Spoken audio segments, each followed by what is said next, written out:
The guest said a name. Johnny Carson's cue cards fell to the floor. And 28 years of silence shattered in an instant.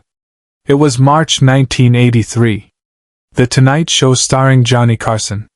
Another Tuesday night in Studio 6B. Another celebrity interview. Another evening of controlled chaos that looked effortless to millions of Americans settling into their sofas at 11:30 p.m. The guest was Robert Klein, the comedian. Funny, quick-witted, a regular on the talk show circuit. He'd been on Johnny's show a dozen times before. Always good for laughs. Always safe. Always professional. Johnny was midway through the interview, leaning back in his chair with that easy confidence he'd perfected over 2 decades of hosting. The audience was warm. Ed McMahon was chuckling at the appropriate moments. Doc Severinsen and the band were ready for the next segment. Everything was running smoothly.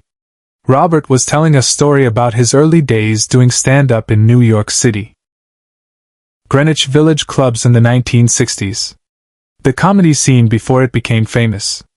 Names and faces and late nights that turned into early mornings. And there was this one guy, Robert said, laughing at the memory. Absolute genius. Made everyone in the room look like amateurs. His timing was... Johnny, you would have loved him. Quick as lightning. His name was Christopher Latham. Chris Latham. Did you ever? Johnny's hands opened. The blue cue cards he'd been holding scattered across his desk. Some slid to the floor. Others landed on the surface with a soft flutter that the studio microphones caught perfectly. Johnny's face went completely blank. Robert stopped mid-sentence, his smile fading. Johnny? You okay? Johnny didn't respond. He was staring at something beyond Robert, beyond the cameras, beyond the studio walls. His jaw had gone tight. His hands gripped the edge of his desk. Ed McMahon leaned forward in his chair, concern flashing across his face. Johnny? Carson stopped mid-interview. The entire studio froze. The control room erupted. Director Bobby Quinn was shouting into his headset. What's happening? Did we lose him?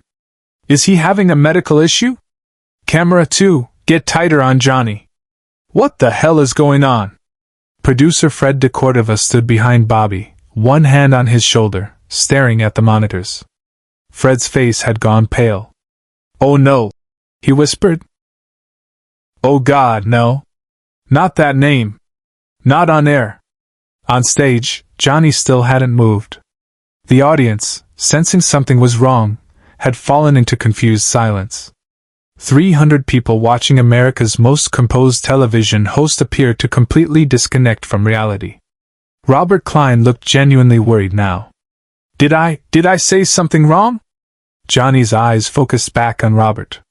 When he spoke, his voice was different, stripped of the professional smoothness, raw and quiet. Christopher Latham. You said Christopher Latham? Yeah. Chris. He was a comedian in the Village in the 60s. Brilliant guy. Died young, unfortunately. Car accident in 71, I think. But he was. I know who he was. Johnny interrupted, his voice barely above a whisper but somehow carrying through the entire studio. I know exactly who he was. The cameras stayed locked on Johnny's face. The control room had gone silent. Everyone understood, on some instinctive level, that they were witnessing something unprecedented. Johnny looked down at the scattered cue cards on his desk. Then he looked directly at camera 1, not his usual performance look, but something more direct, more human. Ladies and gentlemen, he said, I need to tell you something. And Robert, I owe you an explanation. That name you just said, Christopher Latham. I haven't heard anyone speak that name in 12 years. Not since his funeral. And before that, I hadn't said it aloud in 20 years. The studio was completely silent. We need to go to commercial, Johnny said, but he wasn't talking to the audience. He was talking to the control room, to Fred, to the producers who were frantically trying to decide what to do. Fred DeCordova made a decision. Through Bobby's headset. Keep rolling. Don't you dare cut away. This is real. Let it happen. Johnny heard the response in his earpiece. He nodded slightly, then looked back at Robert Klein, who sat in the orange guest chair looking like he'd accidentally stepped on a landmine. I'm sorry, Robert said. I had no idea. I can talk about something else. We can just... No, Johnny said, shaking his head. Maybe it's time. Maybe I need to say his name again. To understand what happened next, you need to understand what happened in 1955. Johnny Carson wasn't always Johnny Carson, king of late-night television. In 1955, he was a 29-year-old writer and performer struggling to make it in New York City. He'd left his radio job in Omaha, moved east with big dreams and almost no money, trying to break into the television business. He lived in a tiny apartment in Hell's Kitchen. Shared bathroom down the hall. Radiator that barely worked. Windows that rattled when the subway passed underground. He survived on coffee and determination, writing comedy sketches during the day, performing at small clubs at night, always hustling, always hoping for a break that seemed perpetually just out of reach. He met Christopher Latham at a comedy club in Greenwich Village. The Bitter End, it was called. Dark, cramped, cigarette smoke so thick you could barely see the stage. Christopher was performing that night, tall, rail-thin, with sharp features and sharper wit. He did 15 minutes of material that had the small crowd roaring. Johnny watched from the back of the room, simultaneously impressed and devastated. This guy was good. Really good. The kind of good that made you question whether you belonged in the same business. After the show, Christopher found Johnny at the bar. You're a comedian too, right? I've seen you around. Trying to be, Johnny admitted. You were incredible up there. Christopher laughed. I was okay. You want to grab some food? There's a diner down the block that's open all night. I'm starving. They went to the diner. They talked until 4 a.m. About comedy. About timing. About the impossible dream of making people laugh for a living. About wives who didn't understand why they couldn't just get normal jobs. About the gnawing fear that they'd be doing this at age 50 and still broke. The secret, Christopher said, stirring his third cup of coffee, is that nobody knows what they're doing. We're all just making it up. The ones who succeed are the ones who make it up with more confidence. That night became many nights. Johnny and Christopher became friends. Not just colleagues, but genuine friends. They wrote sketches together. They performed at the same clubs. They showed up at each other's apartments at midnight with new jokes that couldn't wait until morning. Christopher's wife was named Margaret.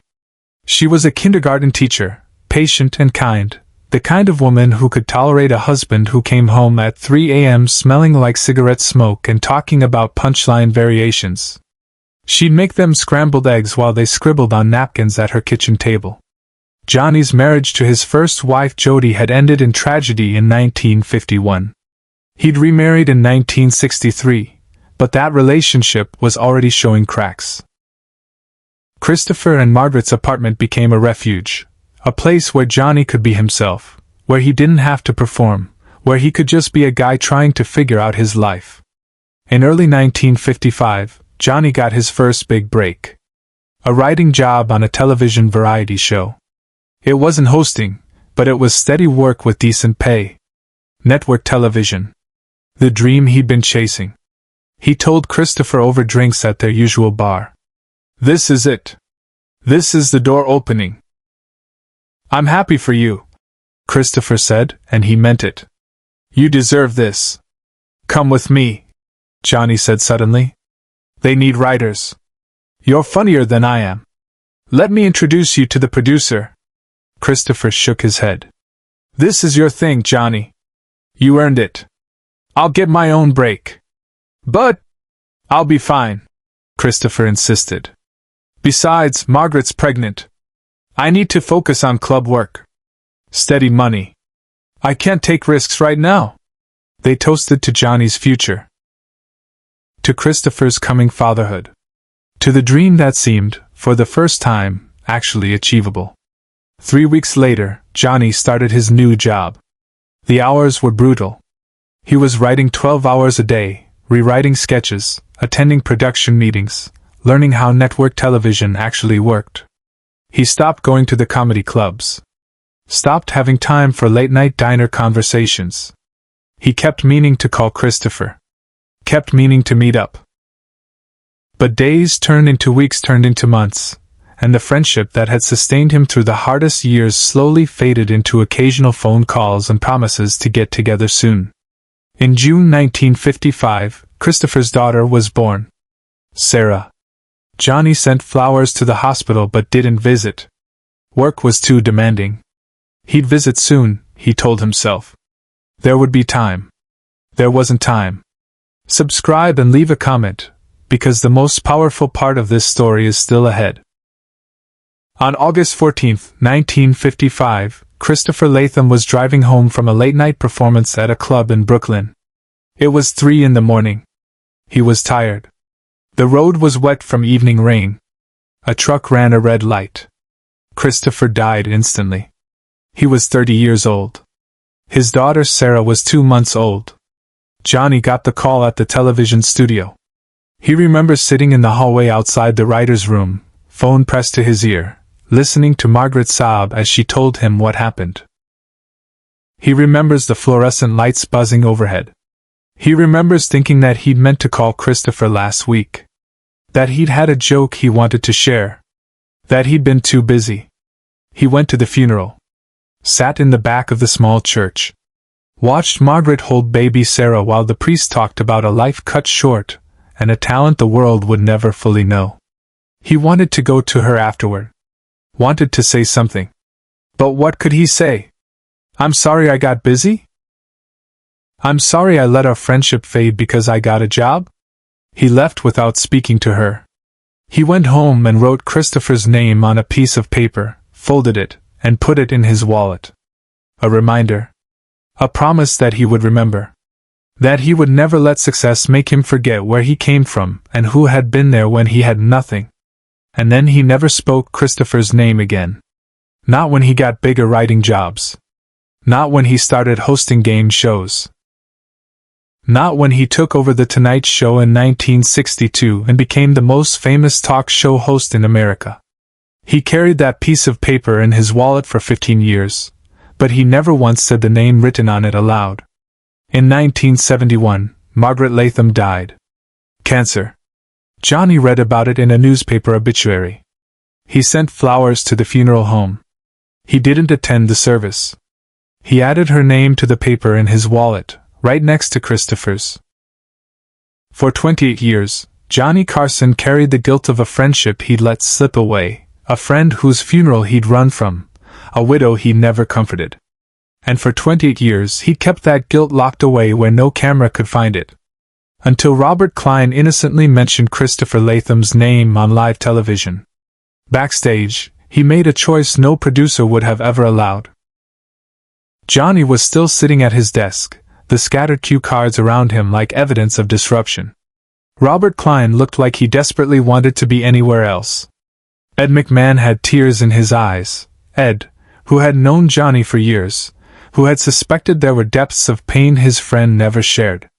Christopher and I were friends, Johnny said to the studio audience, his voice steadier now but still stripped of performance. Best friends, actually, for about 2 years in the 50s when we were both struggling comedians in New York. And then I got busy. I got successful. And I let that friendship fade. He died in a car accident 3 months after I stopped making time for him. I never forgave myself for that. The studio was absolutely silent. Johnny reached down and picked up one of the fallen cue cards. He held it up to the camera. I've been writing his name on these cards for 20 years. Every show. Right here in the corner where nobody can see it. A reminder that success means nothing if you forget the people who were there before it arrived. He looked at Robert Klein. Thank you for saying his name. I've needed to hear it again. The audience rose. Not with excitement, but with reverence. Quiet, sustained applause for a man finally releasing 28 years of guilt on live television. share and subscribe. Make sure this story is never forgotten. After that night, Johnny started a foundation in Christopher's name for struggling comedians. He never publicized it. But for the next 9 years until he retired, he quietly helped dozens of young performers who reminded him of two broke friends in a diner at 4 a.m. The cue card with Christopher's name is in the Smithsonian today. Johnny donated it in 1992 with one instruction: so people remember that friendship matters more than fame.